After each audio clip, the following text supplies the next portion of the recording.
If you bored, then stop complaining. Tap into Slightlee daily. Pods and blogs and playlists. Everyday entertainment. Slightly to the daily. Slight to the lead to the. If you bored, then stop complaining. Tap into Slightlee daily. Pods and blogs and playlists. Everyday entertainment. Slightly to the daily. Slight to the lead to the daily.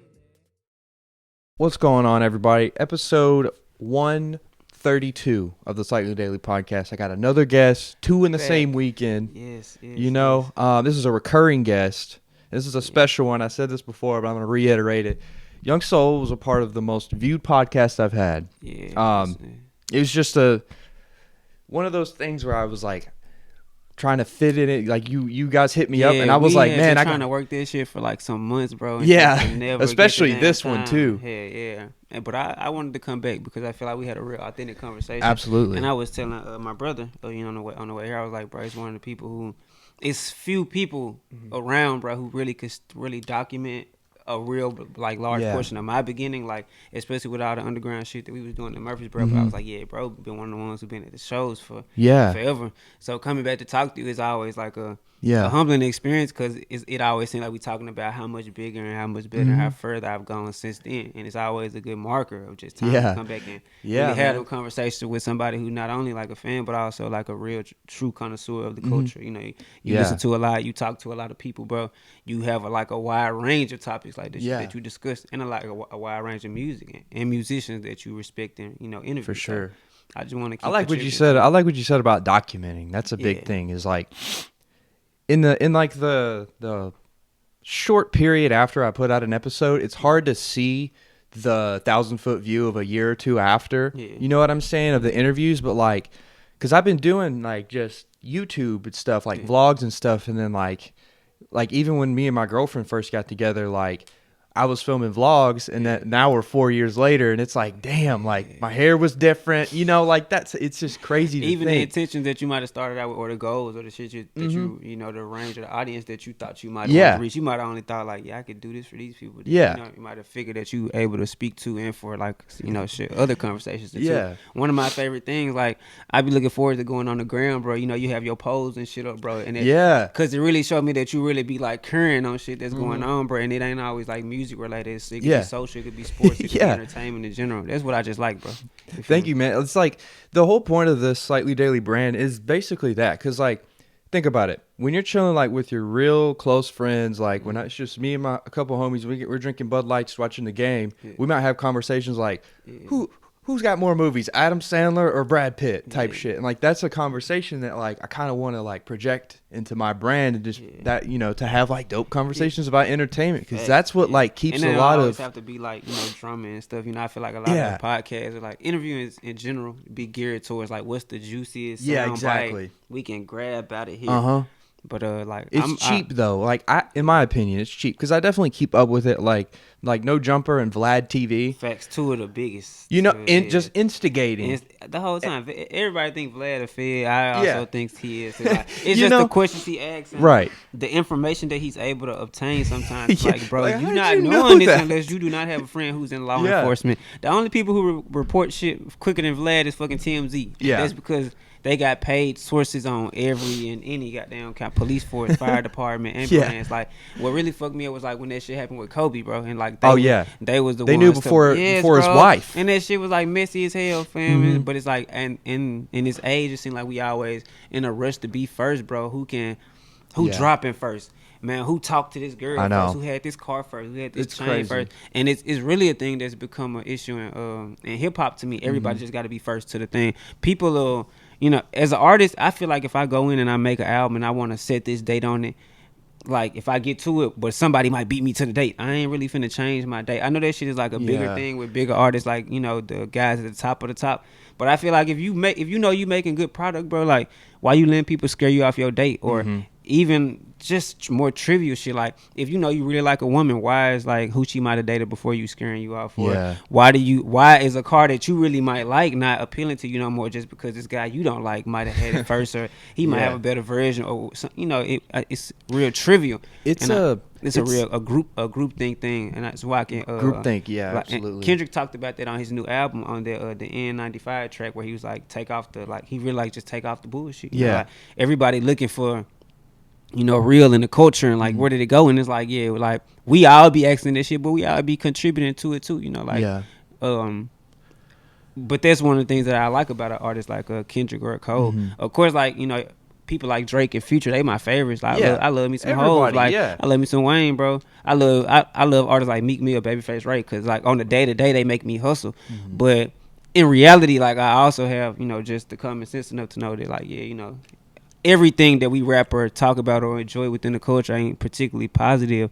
So when we asking other people to, hey man, get your shit together, like, you know, you gotta also make sure you got your shit together too, and you ain't really just adding to, you know, just the chaos and like the turmoil that like music is really able to incite. I think last time we talked about how music is really like some shit that's deep that you feel, and I think we had mentioned how, you know, you could be in a club, bro, and they could have like a real R&B love song from the 70s on, and switch it to some shit from today, and you will literally see the energy change in the room, bro. Like people will wonder, like, damn, where did this? Like you literally just changed it though, like because you know, humans ain't number, I believe like 75 to any more like percent water. Water. Shit. And so if you set a bucket of water next to a drum and you bang the drum, bro, you're gonna see see it change. Exactly. So you'll see the wavelengths. Literally just watching the energy you put out. That I've been trying to be more conscious of that this year especially, man, because last year was really good for me, like the first half, and then the second half is like it kind of went downhill, and it wasn't really so much of like my energy not being in the wrong place, but it was not knowing how to react to other people's energy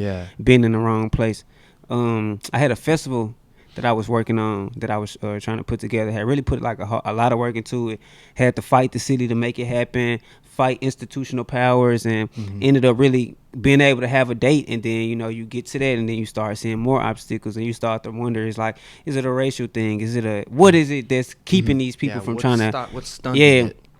But on the back end, you know, there were other artists or like people that were involved in the show who had like made commitments, and because of the lack of professionalism on the city's part, like, ended up unfortunately making me look unprofessional. And then I believe I ended up going to jail like maybe a week or so before the new date that I had established for the festival like had come. I wasn't even able to make an announcement. I wasn't really able to inform a lot of people me going to jail. And then the date for the festival comes and passes, and people like, yeah, bro, what the fuck you got going on? And then it's like, I get out of jail, half the people who like associate like, yeah, bro, I'm either not really fucking with you, and then you got half the people like, okay, you know, what's up? Like, what happened? Like, so put me on, tell me what happened. And I was already frustrated and in a dark place after I got out of jail, but it made it easier for me to be negative back with people. Like, so when I would hit somebody up and be like, okay, what's up, such, and they come with the wrong energy, it's like, I'm going to give you that right back. And I really just had to take a point where I didn't talk to anybody and like shut off for like maybe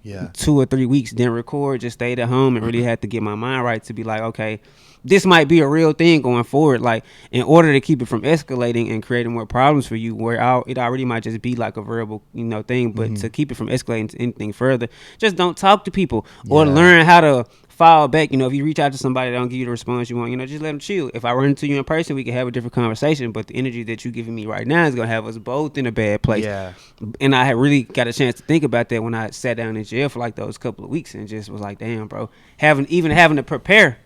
And just, you know, you hear rumors on the internet, you hear people say certain things, and like I said, I really just had to teach myself to not really let it affect me. Like, if it really ain't true, or if somebody is saying something because they don't really know the whole side of the story, like, just keeping my shit to myself, and then really refocusing my energy on the people who care about me, the shit that I got coming, and moving on just from like that situation. I felt like that festival thing really like held me down, or not even held me down. Do you feel like you learned a lot? A lot. I mean, like, even in the process of getting it done, like, I didn't really think we would receive so much blowback from the city. Like, when I initially presented it to the people that I was going to work with, they were all for it. Was it supposed to be like outdoors, like in a building? No, it was supposed to be you outdoors. Would think that would be easier at a venue called Mud Island. But it's like, I didn't know. Once I started getting into the business side, that Mud Island wasn't. It's marketed as a park, like a city park, but it's not owned by the city. So it's like, it's owned by like a private group. So whereas you could normally file an application with the city and permits to get all this shit done in like maybe a month or so. Pay your fee or whatever. Yeah, I'm having to deal with the executive director over there who's over the project. He goes back home overseas for 2-3 months at a time. And what the hell? Yeah, he's like, I'm not going to be in the office. Like, you get me back on this date. And by the time we hit them back, like they were still moving so slow. But so like it taught me a lot. Like if I was to go back and do it again this year, I would definitely be able to make it happen because I already know the loops and the hurdles that I would have to jump through. You know, to be like, maybe I have to plan this 6 months in advance or something like that. I was planning it more than that. I was contacting people. It was going to be September the 1st on 901 Day. It was going to be called 901 Music Fest. So I had started working on that shit in like March, bro. I'm like emailing people, budgeting, like you would think that would be enough time. No, bro, it got to the point where when it's a group called I ain't gonna put them on blast, but it's a group that control like funding and other kind of stuff like that in Memphis. And when I approached them about the event, they were like, "Yeah, we really can't support you doing this in this location because we're having an event too at the FedEx Forum that on day." The same day? Yeah, they're like, "Yeah, the city is having an event and they having 2 other sponsored events in the same area for 901 Day." I'm like, when I brought this idea to you guys all these months ago, y'all just told me to call y'all back and around this time and fill out the application, and that I'd be able to have thanks, bro. Yeah, and that I would be able to have access to whatever I needed, the green light to really be able to get the event off the ground. But then like I said, I come back to them and they like, "Yeah, we really ain't supporting you doing this down here, so we really can't." And if you do try to do it, the only way you can is if you partner with us and put up our flyers and all this kind of stuff around that say we really help sponsor it. They had a whole checklist of things that they wanted me to do, bro. And they was gonna throw me pennies for it after the fact. I'm like, this is a festival that was gonna cost anywhere between 60, very minimum, $60 to $100,000, bro. It wasn't so much an issue getting the funding for it or even the artist. I was gonna have a Boz and Ari Lennox headline. But, I still got the relationship with Dreamville from me going on tour with Boz. Yeah. So that was like an easy fix. I was able to hit those guys up and they gave me a number real quick. We was like, okay, we got you. So that wasn't the issue. That's what I thought it would have been, but it was really more of the city just giving me pushback, and they'll be like, "Well, we'll have your stuff processed by this date." And then it's like when you want to do events on private property that's downtown, you have to go with their security or the ones that they recommend. If you hit up, and then if you contact the ones that they recommend, and those are booked that date, then it's like, what alternative do you have? So it was so many like moving parts, and it became an issue because I was trying to juggle everything. I had tried to trust other people with shit associated with the festival and try to get them a chance to lead or take over this department, but I only really had sincere, genuine help from maybe one other person. Like day to day checking in. What do you need? That's a lot of to do, even for dude. That's like, think about Bonnaroo, bro. Like now it's massive, but like think about, they have thousands of employees, who are helping run it. They're like, all right, we got the head of landscaping, we got the head of security, we got the head of vending, and then all of their staff. So look, I'm overseeing all of this, and having it got to the point where people that I was really counting on were failing me so much. I was just going to my homeboys like, "Hey, bro, like I'm gonna pay you to do this." And I was initially working with Delisha Davis out of Nashville, who does like a lot of major events and concerts out here and shit. She just recently brought what's that? So it wasn't Sweetie, Mulatto. A couple other acts too, but she just does a lot, bro. Delisha is the GOAT. She's actually one of the first people who threw me the live for the Boz tour and a BMI concert that I ended up doing that year in Nashville. But I was working with her, and it got to the point where I didn't even want to inconvenience her because shit was so unprepared on other people's end, and it was having me look unprepared. So we had drawn up a contract and stuff, but I initially like just released her from that because I didn't. So basically, this really took up like all of your year, all of my year, bro, and that's why I didn't really drop any music last year, because I was gonna drop an album the same day of the festival, and that was just my tunnel vision for the whole year. But God has a funny way of redirecting us sometimes, because I considered the fact that as hard as I worked, I did get to the point where the festival was able to happen.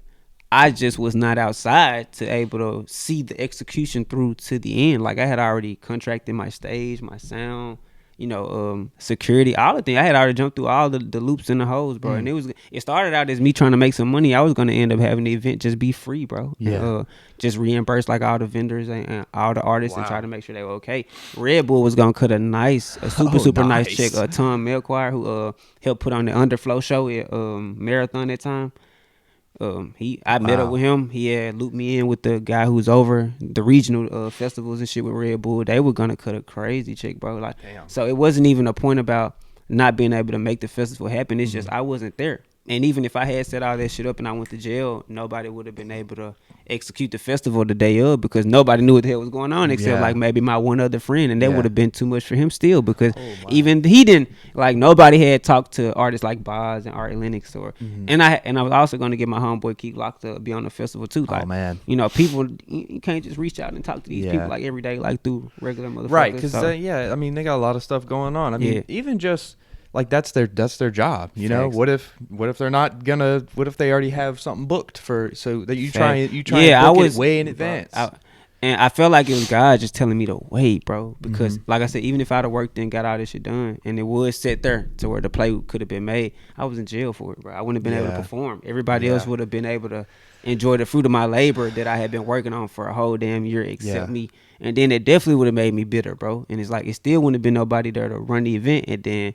You know, you get pushback. Well, like, why wasn't it more people involved? And I'm like, I really couldn't trust nobody with this vision. And it's something that had never been done in Memphis before. That's why the excitement and all that kind of shit was behind it.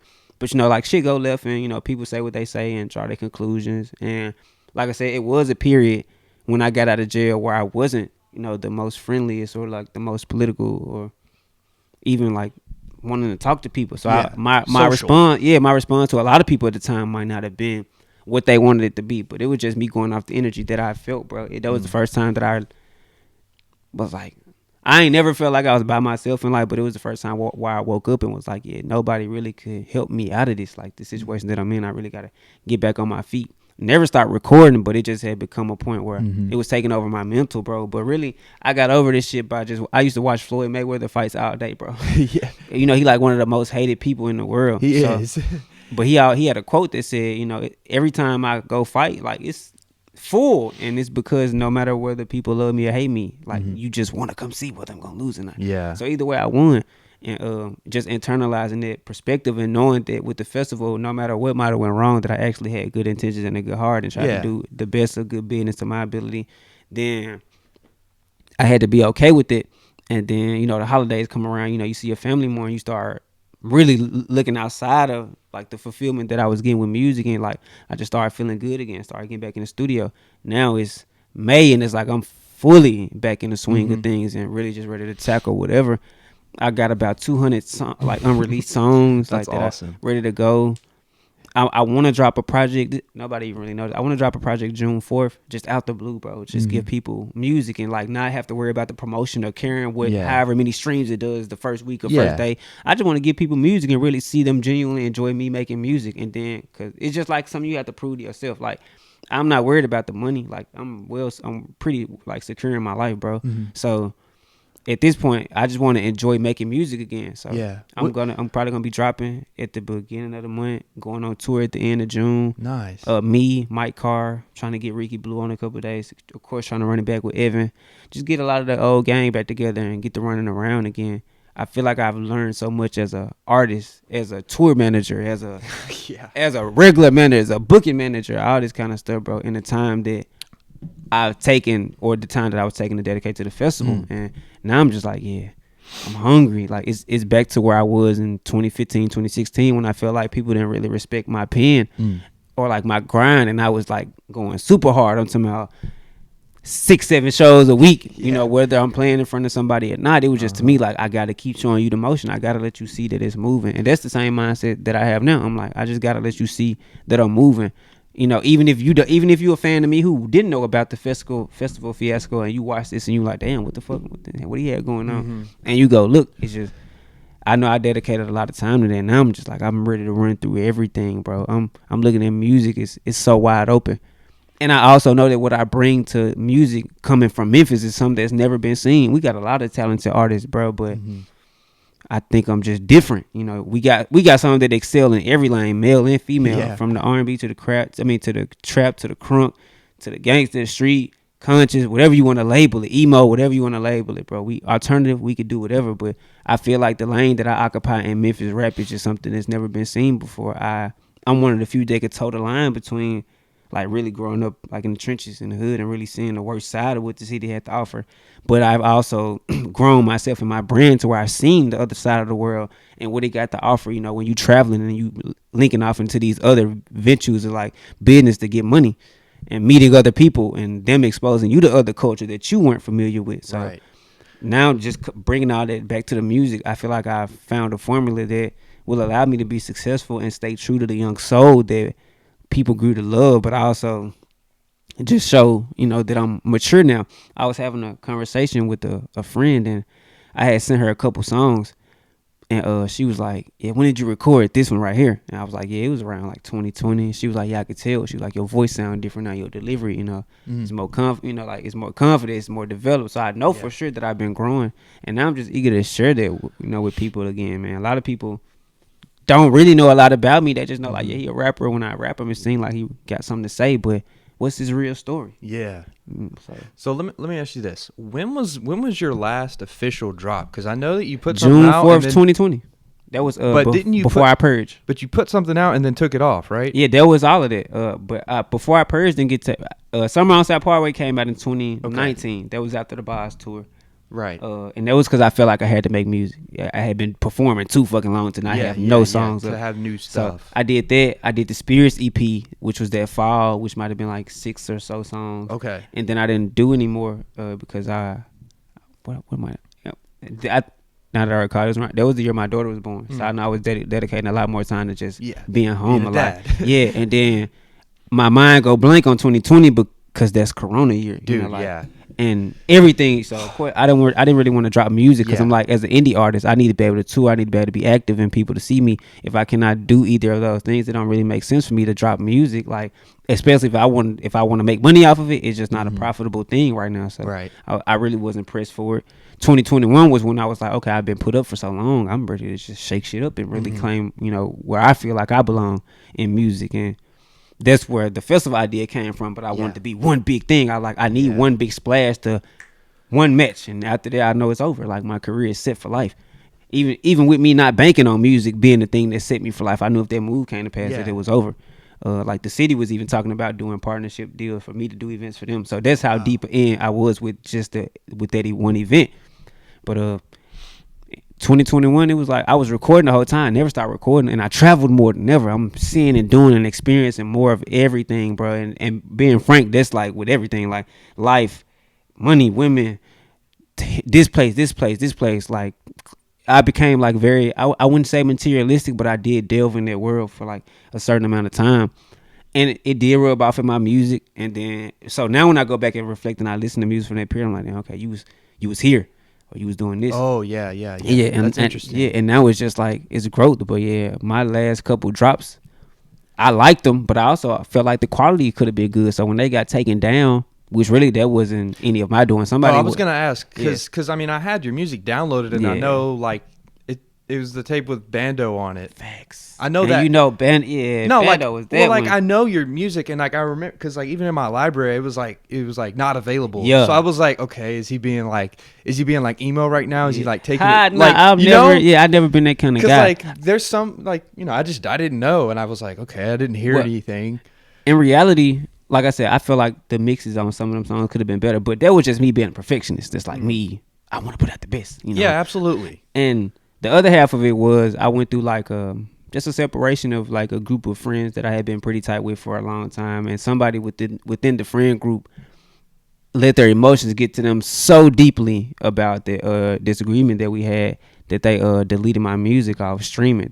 I've been very like quiet about that. Okay. And you gotta think a lot of people ask me about that on the daily. They like, bro, where your music at? I got people that really been there since day one who want to go listen to like Mama and Bando. Like, they love those songs, especially with Mother's Day just passed, and a lot of people was like, bro, where this song get? Like, I need to hear this. That's your Hey Mama. I swear to God. And it's like, it's people that I really respect, and I'm like, it's people who like Mother not here anymore, people that who grew to become fans of me just because some aspect of that song like really resonated with them, and it's like, that ain't there no more. And this one, it hit me, I'm like, damn, bro, like, I ain't think this song was big enough to become a part of people's memories and recollections of their loved ones, but it was. And then I started thinking, but I didn't never want to like shit on my friends, or even if we and be like, yes, this person sabotaged me, and go on the internet and make a statement about it. I was like, I still have the masters to all of those tracks, so prior to me releasing my new project, I am going to re-upload everything that I had up before Summer Outside Parkway, Spirits EP, and Before I Purge. And then I'm gonna, give people like the new music and stuff. I've been trying to decide on a title, cover. The songs are all done. Yeah. And it's not really a cohesive body of work, but they're saying like I didn't sit down with the intent of making a project. This is 200 songs, and this is maybe the 10 or 15 out of the 10 that I'm comfortable. My bad. But yeah, this is like the 10 or the 15 like that I'm just really comfortable with sharing with y'all, like right now. Yeah. So let me ask you this: how?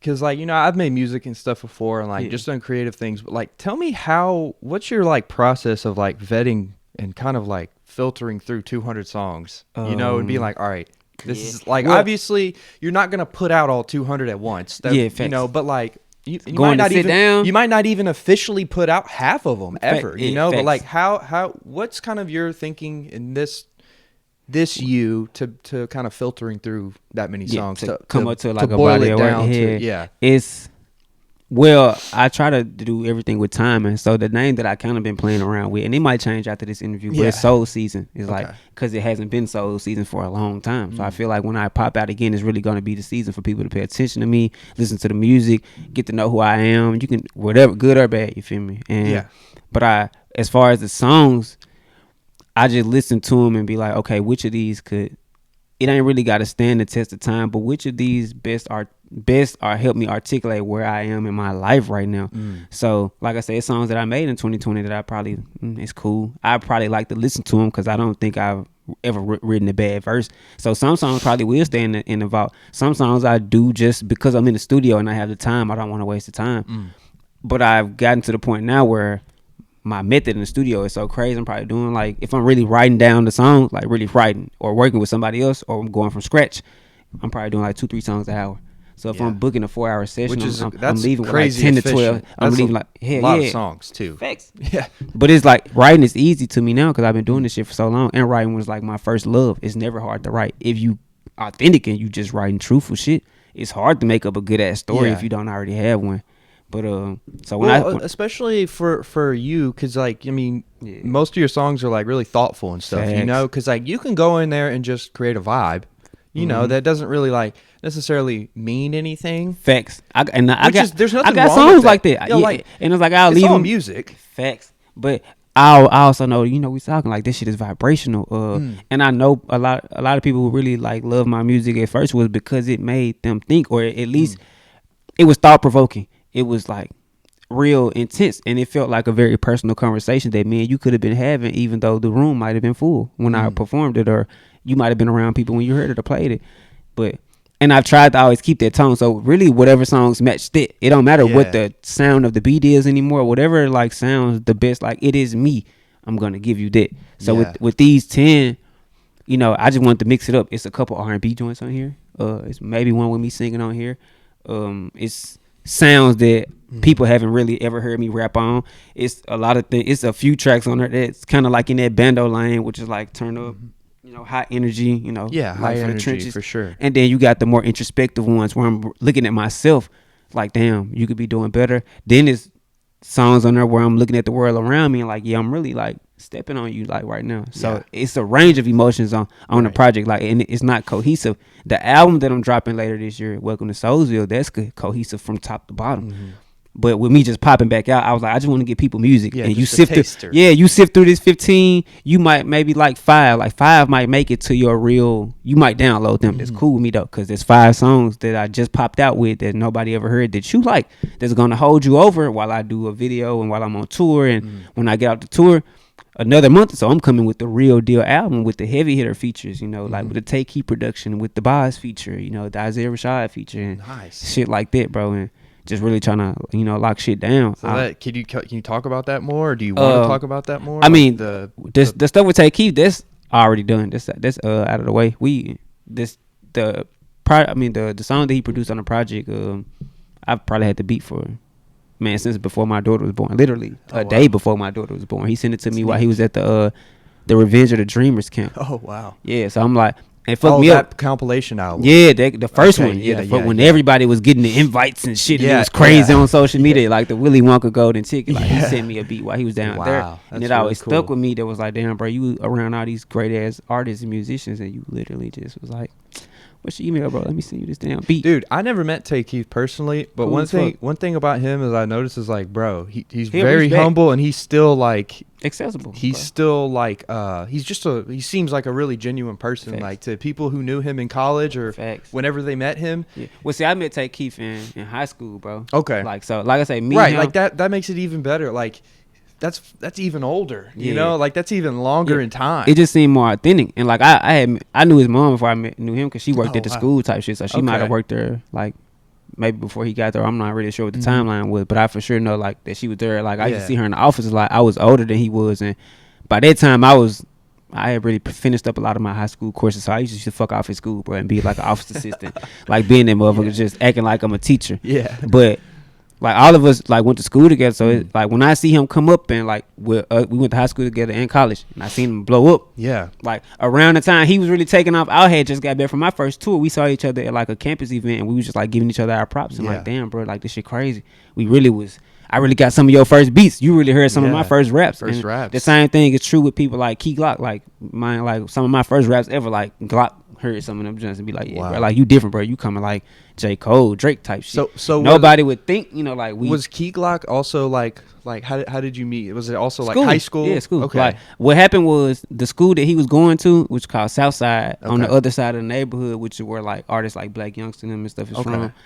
They school got closed down, so all of them had to come to our school, Hamilton, which is like wow. another side of South Memphis. Our schools was rivals, though. Our neighborhoods was rivals. Like, Oh yeah. so Wow. there was a lot of shit to sift through, and my school was already pretty dangerous. People getting shot there. You know, you got 3 sets of metal detectors. You could buy weed there. People, whatever you wanted to do there, bro. Like it was Yeah. going on. So for all of us to navigate I went to school with all American basketball players, bro. Like Deidre Lawson, who ended up playing for Kansas, bro. wow. Yeah, fam. His brother Keelan Lawson, Myron Johnson. My brother won the state championship. It was like a lot of talent there. Yeah. Athletics and music. and- Paper Route Woo. Like one of Dolph artists, he hooped with the Lawson brothers. Oh He was my down there just as talented as they Wow. were, bro. They ended up beating Oak Hill in a big game on ESPN, bro. Oh, wow. And I remember he was getting so many offers. But I just stated this, I went to school with like a lot of talented motherfuckers, bro. But all of us have a mutual respect for each other when we see each other now, bro. Because it's like, man, we know what the hell it take this shit to even make it out of South Memphis in the environment that all of us were thrust into. We really, well, my one of my homeboys, Drip, he really was the one who kind of took Glock under his wing, bro. It was like a young kid, because like Glock was a young kid who didn't have no siblings. I think his mom was locked up at the time. He just was like cooling, bro. He became friends with some of Drip, you know, family members and shit. And Drip just really looked out for him. To this day, they still like this. Like they just got off tour together. Drip was there every goddamn day. But we just got like real authentic connections, bro. So when I see people like Tay Keith, Key Glock, you know, win, bro, it don't surprise me, because we all knew each other was talented shit back in fucking high school, Yeah. bro. So 15, 16 years old. yeah, now to see this shit, like I said, I was at Glock concert Wednesday, bro, and just being backstage, and it's like everybody coming through, and I'm like, bro, it seemed like we just back in South Memphis again. It seemed like we in high school all fucking over again, Dude, bro. that's interesting. At the cafeteria table, giving out jokes. Yeah. It's just the only difference now is everybody got on fucking jewelry. Everybody is high.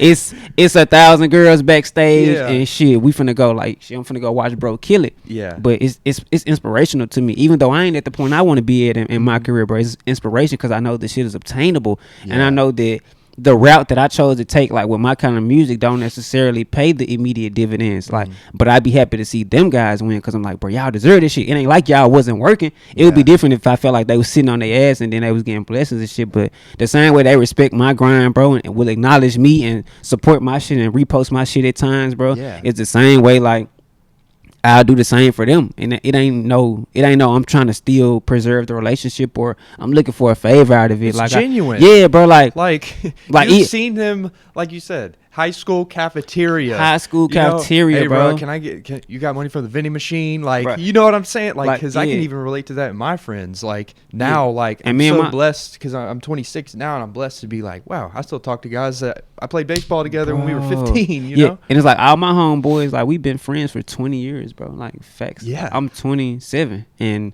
literally all my friends It's a I blessing, have dude. either known or been around them for 20 years, bro.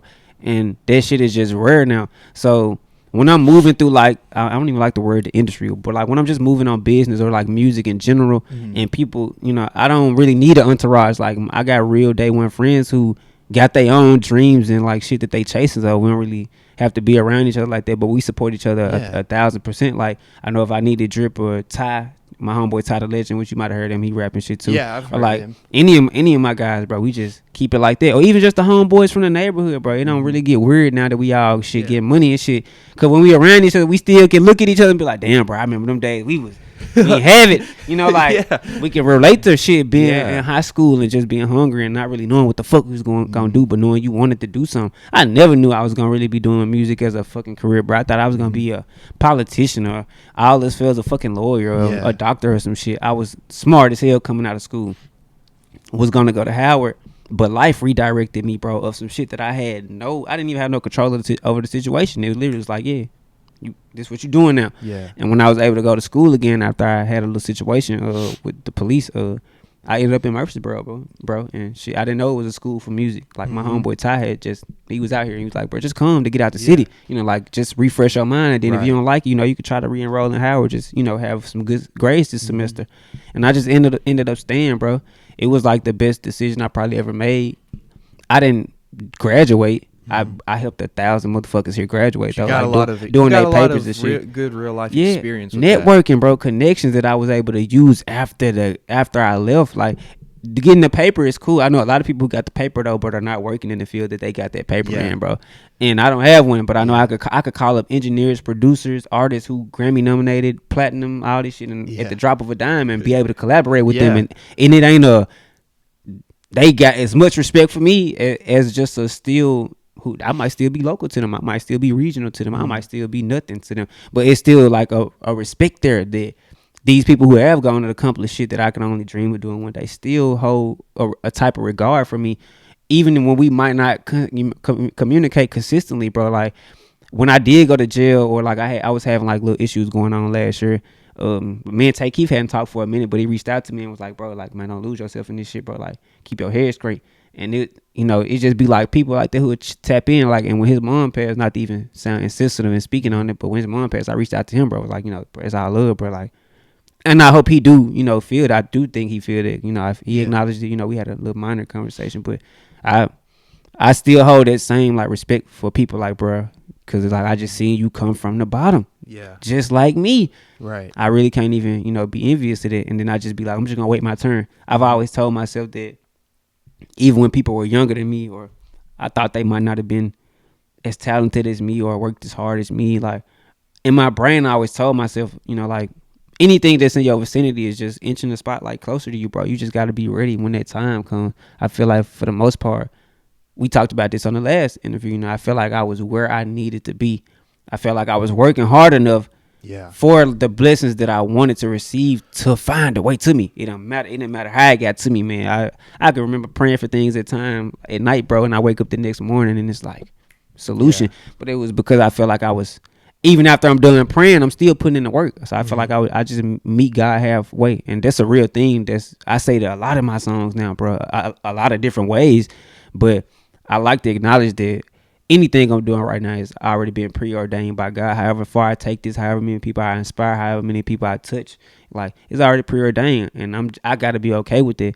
So it's like I might want to be a Drake, I might want to be a Cole, I might want to be a Kendrick, but I'm okay with being a Currency too, bro.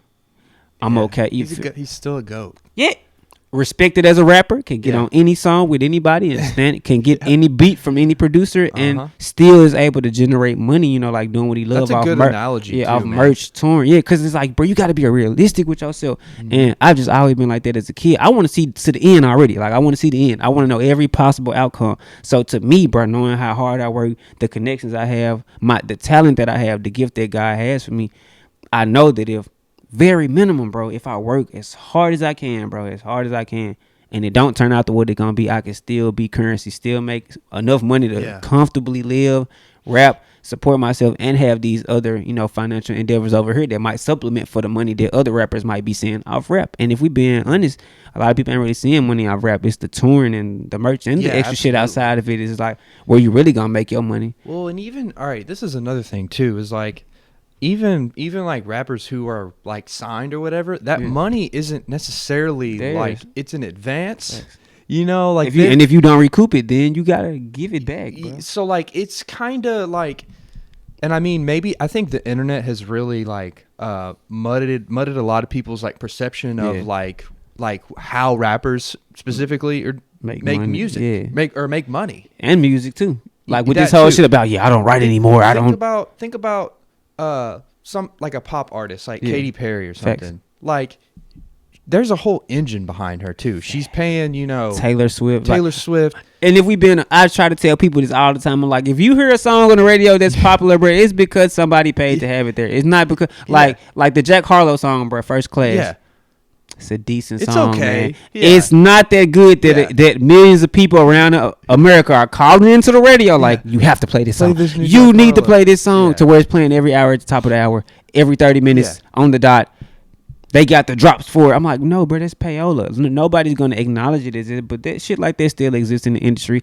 And those are the kind of walls that exist to artists like myself becoming bigger and better. But artists like Dolph, spoke about it. Somebody, I think it was a Big Facts interview, and they was like, bro, so if you're trying to break a single, how much do you need? He kept it 100. He was like, bro, you need 100 to 250,000. Thousands, yeah. He like, I ain't gonna even lie to you. If you really trying to get on the radio everywhere and have people even wondering who you is, because that ain't gonna even be enough to really make them go see who the fuck you is. They just might hear the song, and if they don't like it, man, fuck this nigga, cut the radio off. Yeah, and change the channel. Yeah, he was like, so you really gotta be. You gotta be strategic with that. You gotta know where to put that 100,000. It don't even matter if you had 100,000, like, because if you don't know where to spend it or what's gonna get you the most attention or traction with it, then you just wasted it. Like, you might wish should have went and bought a chain, bro, and posted it on the gram and let Instagram promote you. And that's what a lot of artists do these days. Like, they know the music is so empty, bro. Like, when they finna drop again, they have to show you that they just bought something new. Like, pay attention to that trend, bro. Oh, I know. I see that.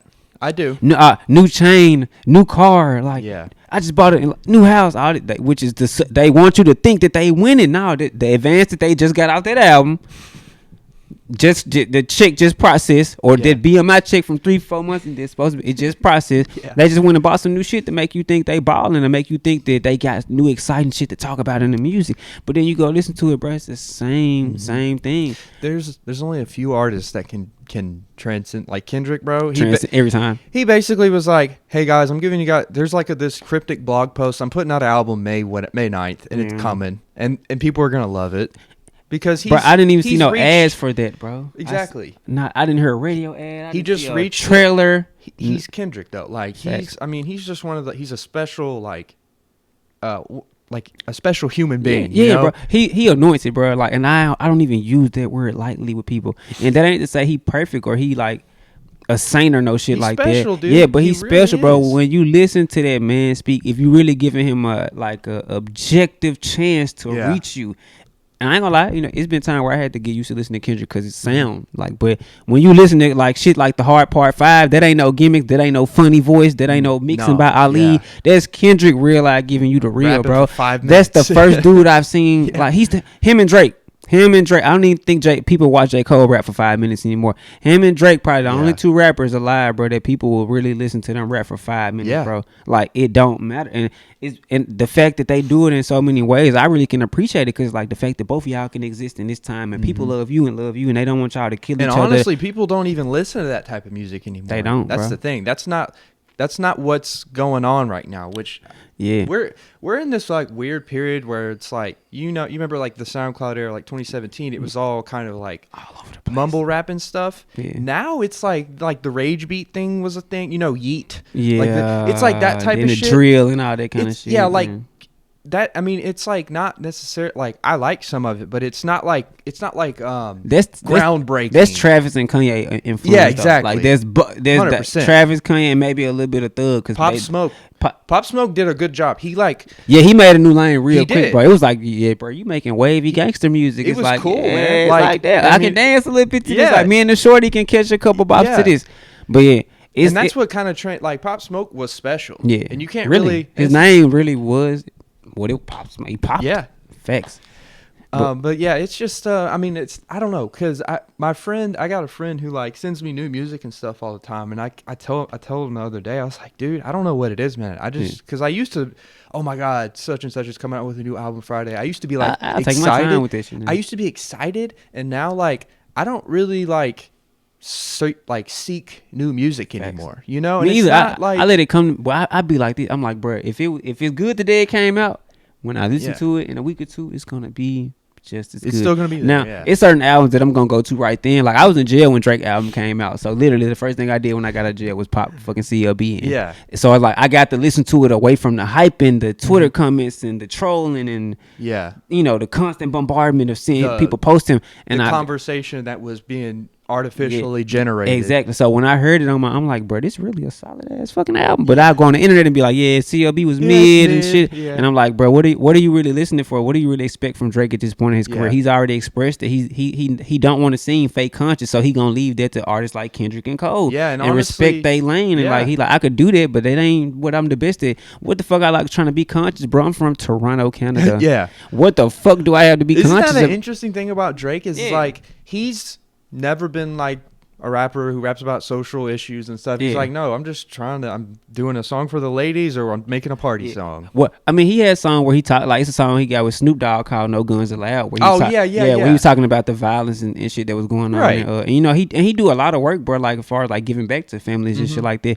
But I just know the dynamics of their ethnic and racial problems in Toronto or Canada, period, bro, is totally different than the fuck it is. Definitely. Like Drake cannot relate to. Well, I can't say that, but I don't believe that people from Canada in general can relate to seeing like just like what people in America go through, like specifically being like a black man in America, like just seeing people shot down constantly by the police, regular traffic stop turn into a murder, like or like blatant shit like with George Floyd and shit like that. They don't really deal with shit like that. So how the fuck can you really expect Drake to be on this shit? Like we the people need to know he's from fucking Canada. And his mom, like being 100, his mom is half white, he's half Jewish. They don't have them fucking kind of problems in that community, it's a bro. different world. He grew up. He was an actor. Like, he was pretty much he's Nickelodeon. Like if you think about it, in the same lane as like Miley Cyrus. Come on, bro. He did it better. He was smart enough to pick he pivoted a genre that supported what the fuck he was trying to do. Like and he had enough of like that. He had enough of like just the background with his dad, bro. Like his dad is actually a real man from Memphis who was really musically inclined. Right. His family, some of his family, and his uncle too. Wasn't his Drake's uncle like a? I don't want to misconstrue with the like connection. One of his great relatives, Willie Mitchell. Wrote a lot of shit for artists like Al Green. He wrote like "Stay With Me" and shit like that. So they actually have a studio in South Memphis, like around by my mom's crib, called Willie Mitchell Studios. It's like historic. I'm talking about any big artist, the Beyonces, the Beatles, the Jay-Z's, the Snoop Dogg's, the T-Pains, like any major artist that's ever come through Memphis, they probably recorded it. The Silk Sonic album that just won some shit, like they recorded a lot of them like them instruments, and like it was a lot of work done with Memphis musicians in their that studio makes a lot too. Of sense too. Yeah, honestly. Boo Mitchell, which is a relative of the Willie Mitchell guy, which is Drake. Like he actually ended up winning a Grammy for like the work that they did on the Silk Sonic album, and they won a couple more than that. Makes a lot of sense because like Memphis is a lot of soul. It's like the facts. So when people try to shit on Drake and be like, this nigga don't like or when the ghostwriting scandal came and they was like, he don't write it. I'm like, bro, the man really got musical blood. Like the fuck, like it's there. All he had to do was just hone it and realize, like, of course, everybody nowadays get help with writing, but I think about it like this: if you're not talented, right, and you go get somebody to write something for you, and you could deliver that better than I am, and I'm supposed to be more talented, a better writer, more charisma, more real than you. Obviously, I'm not doing something fucking right, bro. And then you got to understand that music is also a consumed thing. Like the image of Drake was very easily consumable when he came into the game. He's a biracial kid hanging out with the biggest rapper of fucking live, who was also just happened to be on the most popular teen show at the time. It was literally a recipe for success. All he had to do was go in the studio and sound half as good, bro. And he would have had a career like Trey Songz. And Trey Songz is pretty successful to me. But the fact that he actually got in the studio and was like, okay, I'm doing this shit, I might as well really care. The fact that he 35 or damn near going on 35, still going when he had said before, like, I want to be done by the time I'm 35. Like, I don't want to be. And he could stop. I think he was, bro. I think Kanye and Pusha T ruined Drake fade away. He was going to retire after Scorpion, bro. I think so too. CLB had, in my opinion, had some like really bright spots, but it was not my favorite Drake album. It got some songs that it's got some bright these spots. 7 or 8, bro. Yeah, but like Take Care.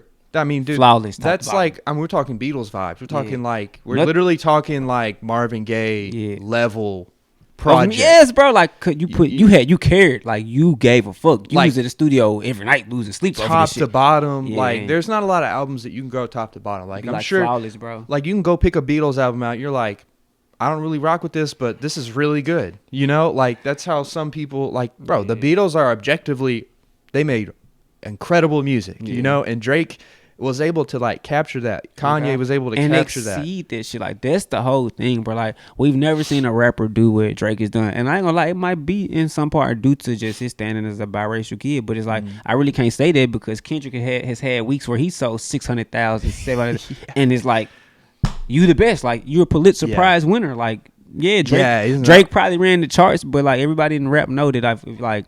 Come on, bro. Like if people was betting their money on like a battle rap, I love Drake. He might see this interview one day. I think when they go in the studio, he can make a record better than probably anybody who ever lived, bro. Ever. I don't give a fuck who it is. With the right tools. But like Kendrick is just Kendrick was chosen, bro. Like and it's kind of like the Jordan and Kobe thing. Like exactly. Jordan had the tools. He was gonna be there. Like all he needed was the shot. And when he got there, he worked hard enough to where his skills. Drake is Kobe because Drake ain't really he ain't the wordplay guru. He ain't just gonna go over your head and back around it. And he ain't I missed that bar. He ain't finna expound on these real deep ass topics like Kendrick did on Damn, where every different song is literally exploring the emotion. Yes, bro. Bro, do you know how hard it take to do that, bro? So it's like, but Drake worked hard enough to where shit, I done put up some 81s and I done scored 59 times back to back to back, and shit, I done outscored a team by myself before. Like I'm really that good to where if you put us in it, we gonna have to get to it. Let me ask you this: Who is Kanye? Who is in NBA terms? Because like Kanye has bars. I mean, in terms of that analogy, that's what I was using, just Drake and Cole. But if I was really listening, like what everybody was, I would say.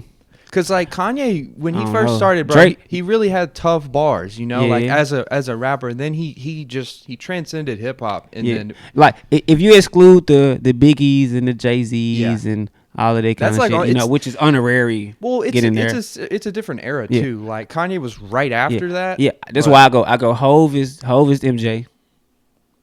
Everybody's still quoting him to this day, just like everybody's still wearing MJ shoes. Like people remix Jay-Z songs all the time. Yeah, for sure. Kendrick just did it on the heart, where he's like, I do this for the culture to let them know what a nigga look like in a bulletproof. It's a Jay-Z line from H to the Izzo. But and it's 20 years apart, bro. He's still being quoted by the biggest rappers alive. The irony. And so you got players, I would say like he like a Magic, bro. Like Kanye Magic to me, bro, because he can get you the dish. Like he can, and that's really what he good at. Like he good at the producer. He gonna give you classic. Yes, he gonna set it up. He gonna mastermind it. Masters facilitator. But he also could go in their booth and give you some 40 point, 50 point, some verses. He's gonna go win you a ring. Yes, and it's like go play center. Yeah, like he gonna go do whatever the fuck you need him to do, bro. Like he gonna go above. He might do too much sometimes, and that's like Magic was that. Guy, and then I feel like Drake would be like a LeBron, bro. Like Drake could do everything. You want a real slow song like Doing It Wrong with Stevie Wonder at the end? I got you. You want a real R&B slap? With work with Rihanna, I got you. You want a classic? You want some classic rap? I'll go to anything named 5 a.m. or 6 p.m. and 7 p.m. or 6 a.m. and real mixtape vibes. Yeah, or you want to see me on the song with the best ever? Well, I got a couple songs with Jay-Z. I got a song with Bad Bunny too. Come on, bro. I'm everywhere. Like I could give you. I got a song. I got songs. I got drill songs, bro. Like I got Afro beat songs. Like I got Controller or One Dance. Any kind of sound or that you wanted to hear from Drake, bro. He has been able to master it and give you a platinum song from it. Like, not a lot of people can say that, bro. Stats. Yeah, that's why. But it's like that's why I say Wayne is like Kobe, because Wayne is like he ain't have all that extra shit. Wayne was just I'm in the studio. I'm out working all of y'all. Like dedication 10. Yes, dedication. The drought 7. You know, like Wayne was so good, bro. That like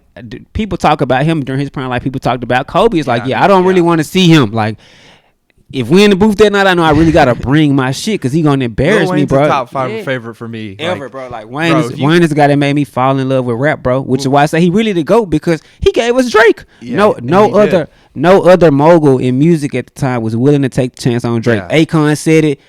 Timberland said it. Jay-Z. Everybody had the chance to sign Drake, and Wayne was like, you know what? You gonna be the biggest artist being you. If you go sign with anybody else, they gonna want you to make music to fit their brand. At Young Money, bro, we just rapping about being fly, getting some fucking money, bro. Come on. Even Lil Wayne made Tyga a like star, huge, bro. bro. Yes, A star, like, bro. His Wayne the GOAT, bro. His Tyga's influence, bro. Tyga's little like mixtape run, like 2010s, bro, was like really solid. Yeah, bro. That boy got some yeah, packs, boy. Like he does. Even the songs that you might hate, like Rack City, he made it work. He still got a check off there, bro. Yeah. And he still was charting like on Billboard last year, bro, having something like the biggest song. He'll periodically do that. But that song with Offset, yes, you bro. know. So it's like, you know, when you just do this shit, I would say like, you know, Hove is Jay-Z. I mean, Hove is MJ. You know, Wayne would probably be Kobe. Drake would be LeBron, bro. Yeah. And to me, those are the three that. And like I said, you got the people that you just got to get that respect off. Yeah. But it's like, I respect Magic as a GOAT. But if you put Magic on the court with MJ, Kobe, or LeBron James, they gonna destroy that man, bro. Yeah, it's different. And it's like, not to say Magic a scrub, he a GOAT, bro. What he accomplished with his team around him and everybody around, like, yeah, bro, you can never doubt that. But it's like, I can't lie, nigga. You've always had an all-star team. You've always had elite writers around you. You've always been able to go work with whoever you wanted to.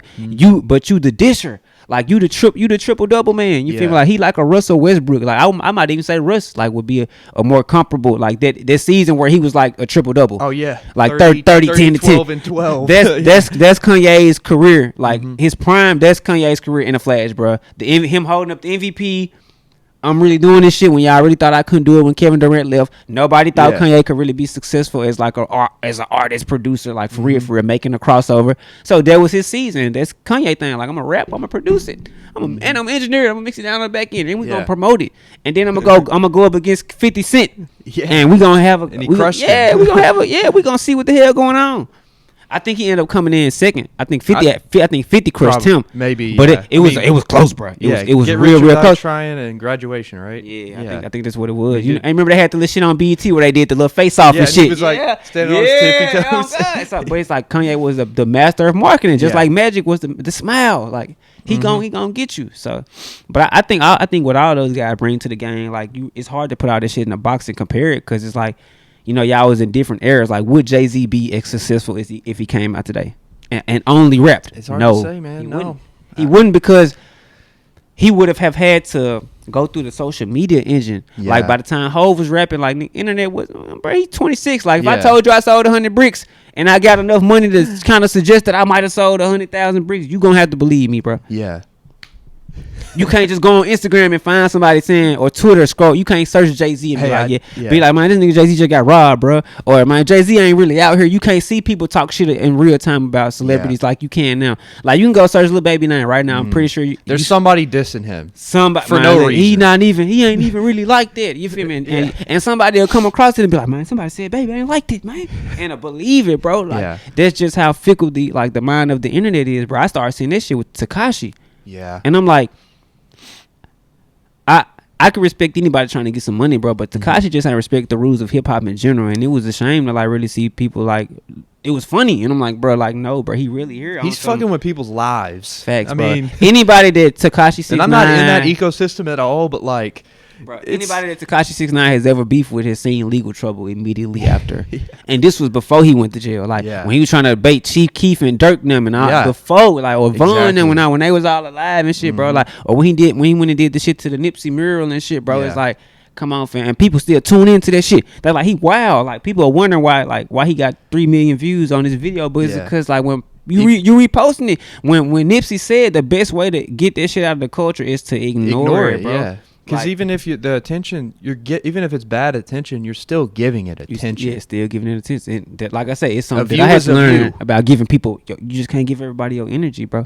And I feel like the artists who do find a way to last longer in music, they be the ones who know how to conserve their energy. You don't really see Kendrick hanging out with a lot of people. You don't see Cole hang out with a lot of people. You don't see Jay-Z hang. Jay-Z too famous, so naturally somebody gonna take a picture of him wherever he go. But it's been time where I've seen Hov snatch the phone out somebody's hand and be like, bro, chill. Why are you recording, bro? Like, enjoy yourself. Like, I'm right here. Yeah, if you important enough to have gotten this close one time, you maybe gonna have a chance to get this close to me again. Like, you don't have to like, I would say violate people's privacy, because it's like but it's just the internet is exposed to everything, bro. Yeah. So it would be hard for Jay-Z to like blow up and become Hov, because we would have really had to see him with kilos, and who the hell gonna post 100 kilos, bro, on Instagram? Right, dude. Come on, bro. Or like Biggie, I feel like Tupac probably would have been bigger, and that's saying something, bro. But it's because in the age of social media, when being in front of the camera is everything, he's got and a big voice. But Pac was smart, bro. He was educated politically, like socially, like creatively. He was just very educated. He went to like an art school. He didn't do ballet. He could act and all this shit. Like he was a very talented man. So I feel like if he existed today, like his personality was so brand. He'd have been on Instagram talking shit about everybody, bro. Like he'd have been like, imagine Tupac's Instagram live. Imagine Tupac Instagram live, bro. Like around the time he was beefing with Biggie, bro. Imagine the fucking live round. Come on, bro. Like, so it's certain artists that you have to be like. But I feel like Tupac would have made it because like Hove made music for the hustlers. Nobody ain't selling crack no more, bro. Yeah. And if you selling weed, everybody's selling weed, bro. Like so it's harder to stand out, bro. Yeah. Like and then like when you think about the appeal, like people beauty standards is different like nowadays. Like who like I ain't not no homo, bro, but I ain't hearing a lot of hoes saying that you be checking for hoes, bro. I be seeing women ask like, damn, Beyonce, that's who you chose out of everybody. But back then she was attractive, like that was the beauty trends. Yeah. And, with men and shit. Like now it's like women want niggas tattoos and hair and dreads and all that kind of shit. I'm like, bro, that's not hoe. Imagine seeing Jay-Z at 26 with dreads. Yeah. It's easy to see the shit now because like, okay, you just embracing like your blackness, bro. You letting your hair grow out like Basquiat. That is it's true. artistic. Yeah. At Jay-Z at 26 with a lineup, bro, and dreads to the back, bro. Ain't no looking like Murphy Lee, bro. Ain't no fucking way, fam. Like, but like I said, it's just the times and shit, bro. Like, it's a lot of artists who, if they went back then, could not fucking survive. Maybe half of them. Yeah. Really more than half, bro. I would say like 25%. Because back then you had to be authentic, but you had to be like real. And then it was harder to make it from other places if you wasn't from New York or LA. Atlanta kind of got their break, but it was after they had done so much so long that you literally could not ignore it. It would have been like, bro, yeah, we got to beat down the door for real. They had already taken over the game. And shit. So it's just hard to see like where people would fit in. It's like the basketball question, bro. If asking could LeBron that played in the 90s with the Pistons, yes, he would have been dunking the fuck over all of them niggas. Like he'd have been bullying, he'd have been elbowing back. Like yeah. And I ain't even the biggest LeBron stan, bro. But I just know like people in different areas would have reacted. Kobe could have played at any time in history ever, goddamn, and would have killed everybody still. If he played today, he'd have been better so too. Like Kevin Durant could have down there played in any era because he could pull up at the half court and fucking shoot it, bro. He'd have been a wizard, bro, in 1950. They would have said he was witchcraft, bro. Like Kyrie, bro. Witchcraft. We need to burn this man at the stake. How the hell you just do this? Like, come on, bro. Yeah. So, but just like sports and humans evolve, industries evolve. Like music has evolved to like a totally different place where the music is really probably like 90% of shit now, bro. So it's about what are you posting on a day to day? What's the content? Why should I be interested in your life? And I remember Nipsey had said like, bro, if you gotta wake up and go in the studio and be like, I gotta find some cool shit to rap about. You not meant to be a rapper, bro. You feel me? Like, damn. Because literally the base of rap is I'm gonna rap to you. Like, let's rap, bro. If I don't have nothing cool to say, if I can't motivate you to get some money or inspire you to see yourself a different way or make you feel good or energize you or motivate you in some kind of way, you feel me? Whether the energy is negative or positive, if I can't touch you, bro, and make you move, then I'm doing this shit for the wrong reason. And it's been a lot of guys that I've looked at who really might love doing music, and I'm like, bro, you just ain't got it. Like, you work hard, you stay in the studio, but sometimes you just don't have it, bro. It's like I'm 5'8", bro, on a real nice day, bro. You feel me? Like, and me trying to tell myself that I could still get to the league, that's insanity. Like at 27 years old, like, damn, yeah, bro, you can get to the league, fool. There's a realism point. I mean, it's just honesty. Like, I know exactly what you're saying, but I ain't the type to shit on nobody's dreams. That's what I was about to say. That's what I was trying to say is like, it's not that I'm hating, but like, bro, some people just kind of. I mean, imagine if like for real, I sat here and looked you in the face and I was like, I think I can be better than Lamar Jackson next year. Like, I think I can. I think if the Ravens gave me a shot, I would win 12 games. I'd probably be like, all right, bro, like, and be like, man, what you smoking? Like, yeah, you feel it's like just. I mean, like, maybe I like to play football. Facts. But I'm just not built to be a professional athlete. Facts. And it's like same thing with music, bro. Like, people think that shit start and end with just going to work hard in the studio. Like, nah, bro, you really. I don't want to say you have to manipulate people's mind, bro, but you have to give them something that's worth buying into. J. Cole, I know I be quoting people, but J. Cole said, the singles only look to give you niggas the book. I can only pray that one day you read into it. So it's like, that's real shit. Like, I might show you glimpses of this, or you might see me on this from time to time, or and be like, damn, that ain't really who I thought he was. No, it's just me keeping like the interest there. Like, I don't really want, as an artist, you don't want people getting bored of you. You want nigga to think like you really live popping your shit, even if you not that kind of person. Like, cause that's just like what people buying into from the internet these days.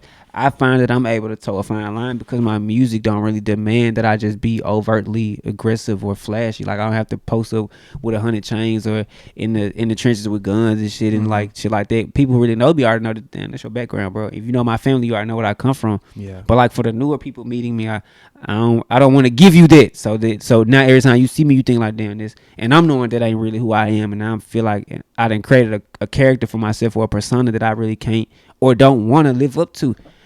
So I feel like now I just toe the line really good between like just being like Kendrick, bro, like good kid, Mad City. I'm a kid who grew up, saw shit. You know, you do shit in the course of growing up. You know, you learn from the shit. You know, you develop your habits or you know your coping mechanisms, your good or bad, and you know you live your life and you just learn from that shit as you go in progress. And then you be vulnerable enough with people to share. And that's personally like what I feel like get me off.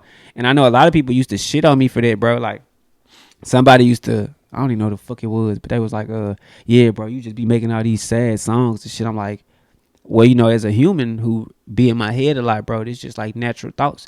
But it's also a reason that why when I get on the stage and I start rapping this shit, like everybody's quiet and they either nodding their head or they just watching me, bro. And when I get off stage, I'm like, damn, bro, this shit was deep as hell, bro. You coming like such. But like artists at the time couldn't understand. I'm like, bro, that's me though. Like this real life. It's probably somebody out there who really in deep thought every day. A lot of us really in deep thought every day, but we find shit to pacify us and get our mind off of it. So I don't know. I'm just glad I've just grown more comfortable with like accepting like, yeah, I really can write well what a person might be struggling to put into words, or like they might be going through an emotion or like a situation that they really can't. And I didn't thought about it enough to where I could do that. Like that's where the Like Mama song came from, bro. And like once I was able to do that with this song, anything anybody said about me being emo or deep or whatever, it didn't really bother me no more. Cause I'm like I had that beat for 2 years. Never thought to write that kind of song to it. I listened to it. I think maybe after some shit in my life had happened, my grandma passed, and I had met somebody that reminded me of her, and they ended up having the same birthday. Ended up looking alike. Dressing like even like the same damn beer down to the, you feel me, little shit like that, bro. Yeah. And I'm to my really was crazy. I was like, damn, feel like my grandma just sent you to look over me like while she transitioned, because I was at school at the time. But the course of that relationship led me to write the Like Mama song, like about the first verse is about the girl who I had the relationship with, who reminded me of my mom and my grandma. The second verse is my grandma. Like I done got so deep into this of loving me like mama, like damn, let me talk about my grandmama's love. Then it's like I done got so deep in this now, like damn, let me really go back to my mama. Yeah. And then you get 3 different perspectives on having loved and lost, a real loved one, like a loved one, like and then from a relationship perspective and family. And then I get to like my mom still being here, like damn, while you here, I need to.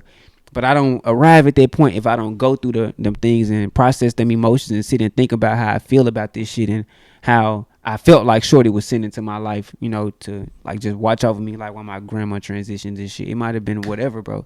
And she did music too, so it was so many things. I was like, damn, God, like, and it was so much shit that went into it, so much emotion, so much happened. I felt like I had to make a song, and I'm like, when I put it out and it went viral, I was like, okay, there we go. Yeah, I knew it was gonna go viral because of the way that the content was shot. It was very personal. It was like, and I know it was gonna travel. So once I was able to get that out, bro, and have some traction and shit, and I think to this day, bro, like this shit still be going up, bro. It's like 200,000 views on goddamn wild, Twitter. Man. Yeah, the actual performance video might be at like 5,000 something, but that was on a real small radio page. Like they not really popping like that. So for them to get 5,000 on their page, like huge. Yeah, people really left the video. Was like, where's the rest of this? And really watch this shit. And people still send me that sometimes, bro. Like people who lost their mom, or like people who going through a real bad breakup, or when they'll see it in pass and somebody will just randomly retweet the shit and it'll go up again, and people will come back to me like, bro, I'm gonna retweet this every time I see it. Like this is some of the like nicest music I've ever heard. So that's where I'm at nowadays, bro. I'm just trying to create like timeless music that really make you feel something, man. Whether it's I don't want to say good or bad because I aim for positivity, but in this life that we live, positivity is not always there. You might have some times where you down on yourself, or you might have fucked up and you gotta, pick yourself up. I think I got a line where I say, trying to think about where I said, I was like, I fuck up, I fuck up on purpose. Like I'm so used to chaos that sometimes when shit is good for me, I'll fuck it up, and then I have to go get low with God and like to get back to my heights, and that's like real shit. But I don't know. I just try to be transparent, bro. Like when Cole said, he like if he rapped about good shit all the time and never told you about the bad shit or the bad thoughts that he have, he feel like he was being a flaw ass nigga. And I'm like, I feel the same way, bro. I'm not a good person. Like I told you when the festival shit was happening and in the aftermath, bro, it was a lot of conversations that I was having with people where my energy wasn't right, but it might have been because of what somebody else had already said to me, or it could have been that I just wasn't willing to hear the perspective of the person that had a problem with me, about whatever it might have been. And I'm like, bro, I'm thinking about I got all this going on with me. It's like not even having the wherewithal to really think. And I've been trying to do damage control with like a lot of them situations because sometimes my energy wasn't there. But now I'm getting back to a point where I feel like I'm okay. I feel I can admit and be like, yeah, bro, I was tripping. Now at the time you asked me, I'd have been like, man, these folks playing with me, and my energy just wasn't good, bro. Like I was already mad, bro, having to go to jail.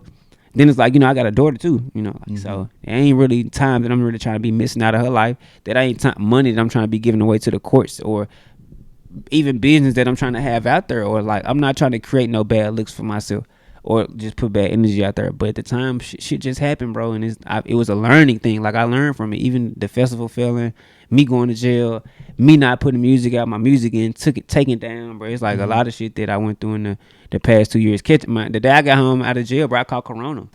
Damn. Really depressed me. I was like, bruh, like literally, I didn't go anywhere. I got home. I had to get back to Memphis. I didn't even get locked up in Memphis, bro. My folks had to come get me. Damn. Like I didn't have a bond or nothing like that. I had to wait until the judge was like, yeah, he can go now. So like upon getting back, I didn't really do shit, bro. Went to the gas station the next morning, fam. Had COVID. out for 2 weeks. I'm like, bro, I just did damn near a month in jail for some bullshit, minor probation violation. Then I get home, I'm like, I just lost another 2 weeks trying to get back from COVID and shit. Then I was, like I say, dealing with the fallout of the festival and trying to rectify shit, and people not understanding. I'm like, bro, I'm sick. Like we might have some business to take care of, but I really can't move around. And then focus. I can't do that right bro. now. Then it's like at the same time, like I'm depressed. Like what the fuck? Like going to jail. I ain't proud to say I've been before, but like every time you go, bro, it's still like a draining thing. And it's like just having to get out and having business that you had to take care of that didn't get taken care of, and it's like now you kind of got a shitstorm when you come home, bro. It's like it was different, like getting back out there. But like I said, I worked through it, watching just the Floyd videos and watching Kobe like highlights and shit, and realizing that there's been points where both of them was probably the most hated athlete in the world. Yeah, especially Kobe when he had his incident and shit. It's people who still never let that go, but it's the wherewithal that he was like, well, I've already dedicated myself to this. I might not be the perfect human outside of this, but while this is still my craft and what I'm dedicated to, I owe every right to myself and anybody who still support me to still be the best that I can. Like we fuck up when we young, bro. But as long as I feel like you're willing to rectify situations where you was intentionally like wrong. Like it's one thing to be wrong and not really know to like offend somebody or step on somebody's toes, and you don't really know, bro. But when you know that you did and you can go back and rectify shit, I think it just make it easier for you to get your blessings. I don't really want to miss out on nothing that God had for me because I'm just too stubborn, or I feel like at this time when I wasn't feeling my best and you added to that, or I wasn't well enough to really respect your space or your perspective, then I ain't really trying to be there no more. And I tell a lot of people, like, I be around, so you gonna run into me. It's hard for me to hide from anybody. So if I have a problem with you, it's gonna come to a point where we gotta address it, bro. So we might well just shoot the shit down right now, and we can just like keep it moving, bro. Like it can really be cordial. And that's really like my thing with just moving forward. I just had to learn a lot, bro. Like people can change in a blink of an eye. The people you think support you really might not support you when it don't look best for them. Like, and you have some people who hit you with like the Judas and not the Judas and Jesus, the Peter and Jesus act, where it's like a motherfucker like ask somebody to vouch for you, and I be like, nah. But you know me, like if you saw me and they wasn't here and they wasn't pressing you, how they was pressing Peter, like you would have been like, yeah, bro, like, yeah, I fuck with such, but like just around certain people, everybody might not, uphold your name. So the most you could do for yourself is like make sure you protecting your own brand. And like I know when I pop back out this time, it's different, bro.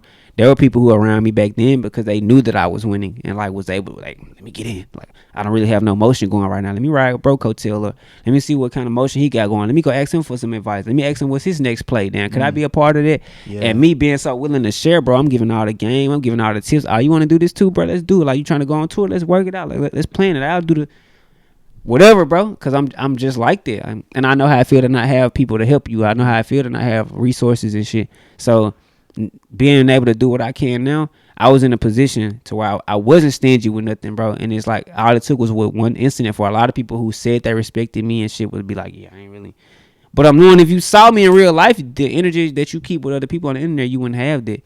But just growing and having to let shit like that go, bro. Like sometimes you don't really get to tell your side of the story, and you got to be okay with it. So that's really what the music's gonna be for this time around. I don't really have. I'm not an internet kind of guy. I don't really make status or posts about how I'm feeling, what I'm going through. Everything that I went through the past 2 years, from being sick to kind of being in a mode of depression. I wouldn't say I was depressed, but like my energy wasn't the best.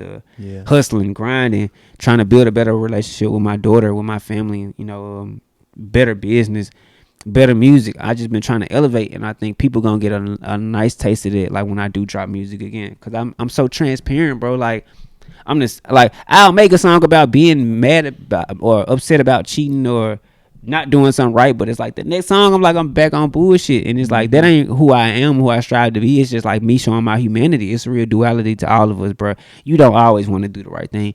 Like when your boss in your face arguing this, you might want to get back rowdy with the man, bro. Like you want to curse his ass out, but it's like it be that decision you making that in that minute, and all of us literally are just the sum of our decisions, bro. We get chances to be good and chances to be like bad or evil, however you want to like say it, every day, bro.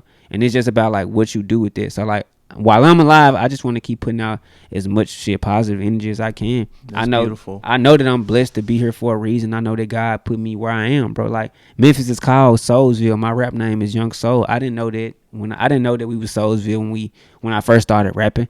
I didn't know that my music was really gonna sound like be the soundtrack to a lot of people like lives. I didn't know it was gonna make the people where I grew up from feel like they had a voice. That's just how it came. And then other people like added to it, and I'm like, yeah, this is really something special. So I just want to keep building, bro, on where I was before, like pre-corona, and before I took all my music down, before I went to jail. Like if I feel like I'm starting all over again, not with my fan base, but just as reintroducing myself as an artist. And I'm excited because it's it ain't a challenge because I know I can still move. I'm just excited to see what people's response is gonna be, because I'm listening to the music every day. Man, my homeboys riding around, I'm sending it to my friends. They're like, yeah, bro, you got to drop this, bro. Like, it's not going to be the same. And I'm like, I'm just being patient. People mad at me. They're like, bro, why you ain't been dropping? No, we can't get a video or single. I'm like, I want to do it when I want to do it. I want to roll it out how I want to roll it out. So that's just my thing. Taking it at my own pace, releasing the music I really want to release, and shit, just respecting the game, bro. Like, just this is waiting on my turn. This has been really cool, dude. We're getting down to the end of this thing, man. We got us dude. This was really cool to just get like a status update on you, man. Facts. You know, and just rekindling everything with you, clearing stuff up. This is awesome, dude. Like I said, bro, I started in Murfreesboro, bro. Like I grew into Young Soul, like in Murfreesboro, bro. So anytime I can come back and have a conversation with somebody, whether it's on camera or off, where I could be talking to Evan, I could be talking to Mike, I could be talking to Mars, Bella, Van, Brittany Spencer, Daisha, like she on tour now, and I'm like, we all started here, bro, and it was like a real small community. Goody, let me not forget, bro, Gnarly, like we just all started here and had like a nice little community, bro, and just seeing like this shit branch off and people grow and shit elevate, and seeing you still be tapped in with all of us, bro. It make it easier to come back and talk to you, bro. Like I said, it really be like a reset for me to be like, okay, where you at from the last time y'all talked? Because this somebody who really was coming to the shows when it might have been 15 people there. Yeah, I was there. Somebody was at the show and it might have been 50, might have been 100. Yeah. So man. And being able to like just link up with you and it still like feel authentic, bro, and we get shit talk about whatever. And you still like tapped in and like excited and shit. I can express my joy at being tapped in and excited at being back to doing music again, bro. It just worked, bro, and shit. Hopefully after the project come out, we can come back and have another little one, and I could break it down, like break some of the lyrics down for you, really give you just awesome, more insight to just what I've been going through. It's been a wild ride for sure. I really feel like I learned a lot though, and that's what I tell people all the time. Like, you went through some shit. Did you learn from it? Right. Like, are you gonna repeat the cycle, or are you a better person now because of it? And I feel like now I'm definitely on the trend of like just everything positive, bro. I have space for anything negative. I'm trying to live in my truth and my purpose. And at the end of the year, I feel like we'll be having a very different conversation, bro. Like, it ain't gonna be the same, like, because I just feel like my time is there. So hell yeah, man. Well, shit. episode 132. 132. Yes, sir, bro. This has been a great experience, bro. Facts, man. I'm excited to see everything else happen. Hey, bro. I'm gonna have to send you like 7 or 8 of the tracks, man. bro, so you can just catch a vibe, bro. Just give me some feedback and shit. Like I Hell said, this yeah. shit been on the raps for so long, bro. Yeah. And my inner circle is really down to like maybe like 5 people. It's always been small, That's but awesome. so, bro, you gonna be like one of like maybe 10 people to hear anything like that I recorded in the past 2 years early, because I just been so secret of you. If you wasn't in the studio, or unless the engineer leaked it or some shit and played it around, you was know. Like, yeah. But other than that, hell nah, bro. So well, yeah, that's awesome, bro. Take care. The rest of this year, bro, and we'll be keeping in touch. Yeah, man. we'll be back, Episode bro. Like I said, 132. let's get it.